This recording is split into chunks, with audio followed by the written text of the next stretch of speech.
Welcome to the fish tank.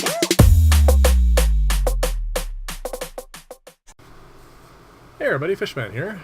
I thought this was going to be a one-of, but I'm a very stubborn guy, especially if you ask my wife. And also, you guys left lots of wonderful comments last week, and I thought I would give this another go.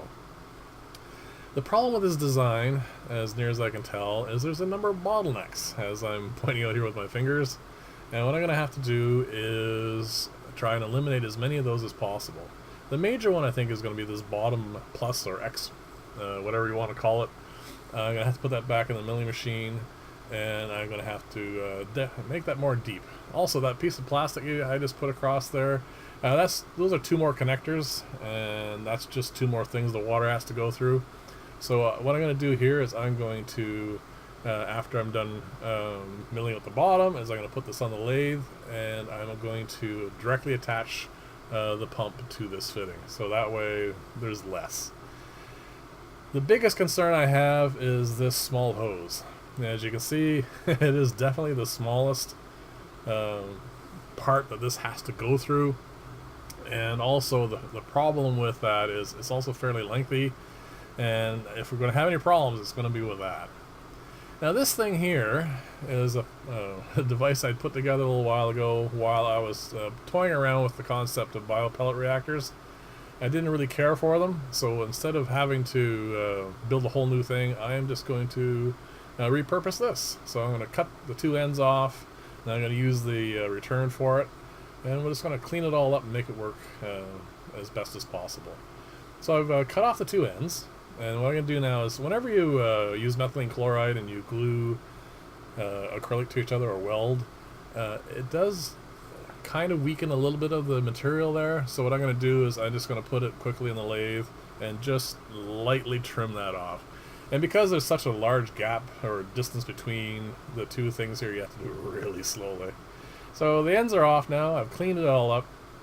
So what I'm going to do now is just remove the bottom piece, and then what I need to do is make three new square pieces. They don't have to be square, they could be round or whatever, but I'm trying to put as little time into this as possible. And what I'm going to do here is I'm going to make three pieces. One new bottom one that's going to be like this, that's just going to be reattached. I didn't really want to clean that one up. So what I've done is I originally I had three stacked here, and I drilled the 1-inch hole through so they can all have the same fitting. Now the top two are going to be where I'm going to put in the filter wool to filter out the dirt and to polish the water. So the first step is to put in 4 holes so I can bolt them together. So that's where we're at here. So there you go, I got the 4 holes. These two pieces are identical, they've been drilled together and everything. Now the bottom of those two, I am going to widen the hole because, well, I have to stuff the batten in, or the poly wool, or whatever you want to use, and it needs to be wider. Unfortunately, all I have is this old hole saw, and it is a little dull, and you can see that it's more melting its way through the acrylic than anything else. But if you have a good backing on it, like this piece of 3/4 inch plywood, you can get away with it. You just have to let the acrylic cool off between cuts, and eventually you get through it like this. Now again, after I take out the backings here, because there's no real pressure on it anymore, gives it enough time for that to all cool off again. And now that it's solidified a bit, it pretty much just knocks it off. And if you got it with a reasonably good hole, it's not nearly as good as the other drill holes, but it's more than good enough for this particular project. And there you go. That will be the piece that I will glue on to the top, and it gives me enough of a hole to fit the wool through. So what we're going to do now is attach those two pieces. And it's just a simple matter of the same gluing process as you've seen me do many times. So I'm going to shift over into ultra fast forward here. And what I'm going to do is, normally what I would do if I were doing this for a client or whatever, I would template this, make sure it was nice and centered, but this is just a quick one of, at this point, it is now Friday morning, and I usually post my videos Friday morning, and I was getting kind of a crunch for time, so I'm taking a few shortcuts. But it'll be more than enough for the purpose of this little experiment. So what I'm going to do is just glue that on. I don't want it to drip, so I'm being a little bit more careful. And then it's a simple matter of putting the top on. So just reverse that and do the same thing. The problem with using a lathe to to smooth up an end like that, usually what I'll do is I would be a little rougher with it to give it a bit of a chatter. But again, like I said, there was a long distance between where the clamping is and where the work was being done, so it ended up being really smooth. So what I have to do is I have to add the glue from both sides after this, because it wouldn't wick all the way through, because it was it was that smooth.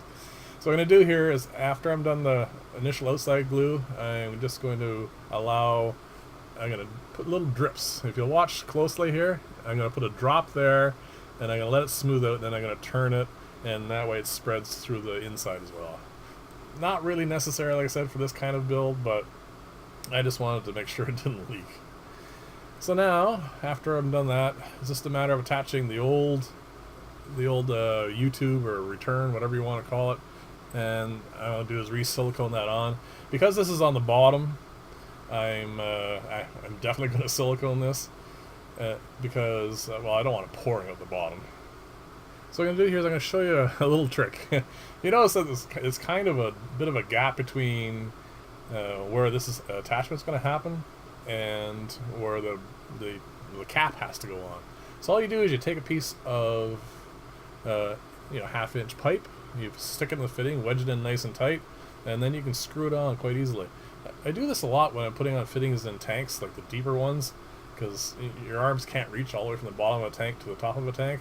So all you do is you stick a piece of pipe in it, and it's great, and then you just turn and make sure you turn clockwise, and you just remove the pipe.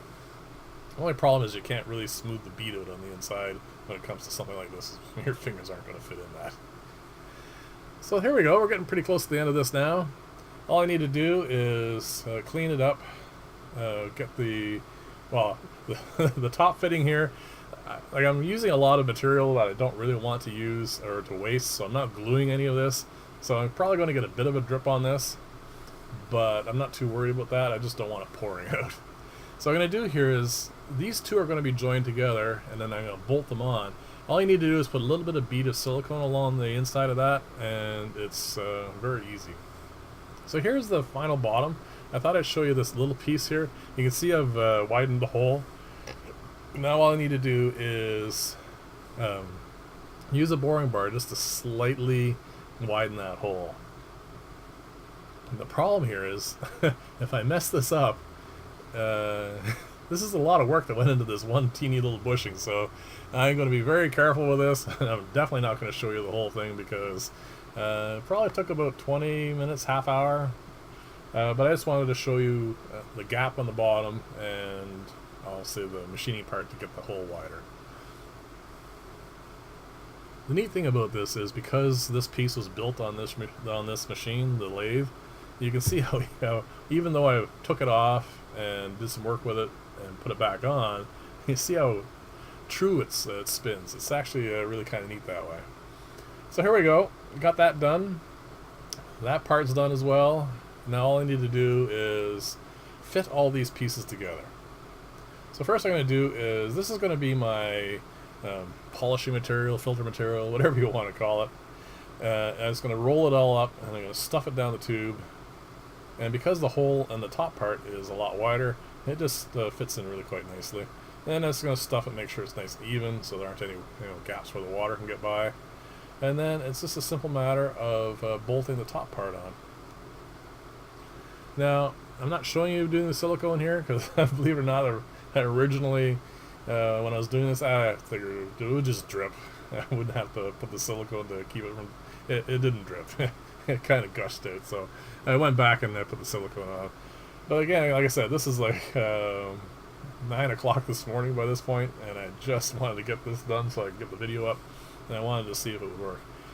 That tiny little piece you see there is the bushing to get the hose to attach to the pump itself. I didn't show machining that because this video is getting kind of long. So here we go. This is all fitted together now, and all it's left to do is put it in the aquariums and turn it all on and see if this was worth the effort. So this is the tank that it was in before. I plugged it in, turned it on, and well, the tank's too clean. It was like the little bit of gravel vacuum I did last week with it was enough to keep it from showing up. So I put it in the Pleco tank when I was doing the video for the gravel vacuums. I'd use that. It was still too clean. So here I stuck it in this dirty tank.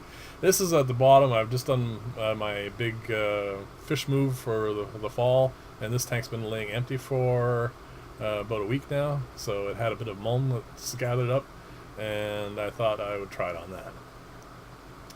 So we're getting near the end now.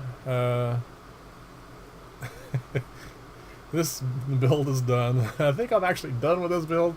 It is actually doing what's supposed to do, but nowhere near as fast as even just a gravel vacuum, so I think I'm done. It's not a bad water polisher, but it's just not fast enough. I could have done that in 2 seconds with a gravel vacuum and been on to the next tank and we're good. Might be okay water polisher though, so I might repurpose this yet again as that, but we'll see in a future video. If you like this style of video, please like and or subscribe, and I will see you in the next video. Just going to leave you off here. I left this run for as long as I could, but again, I said I had to get this video up this morning, so it didn't get a chance to even clean up the water at all. I gotta have to start planning to do my videos earlier in the week, I think, because I wouldn't mind seeing how this worked in a few hours. Anyway, thank you for watching, and I'll see you in the next video. Bye for now.